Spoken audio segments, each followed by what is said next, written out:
olin Tallinnas, siis naise ema hakkas jälle oma ateismi ajama ja siis panin ära teise korterisse, panin lihtsalt, riik andis mulle selle töötutoetus või midagi sellist.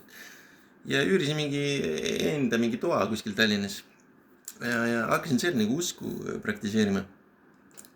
Ja kõik läks super hästi, lapsed hakkasid seal käima, naine hakkas seal käima. Et kõik läks väga hästi, iga päev tegelesin usuga, seal hakkasid toimuma usklikud kogunemised. Ja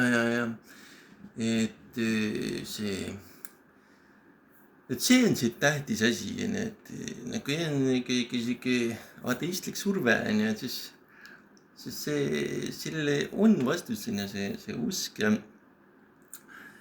ja kõik muu nagu kaob, et seal oli veel naljakas seik, oli see see, kes üüris seda mulle, see ei olnud ise omanik, et oli mingi tööline selles ja küsis, et kas võib ka seal olla, ma ütlesin, jaa, et proovisin nagu lahke olla.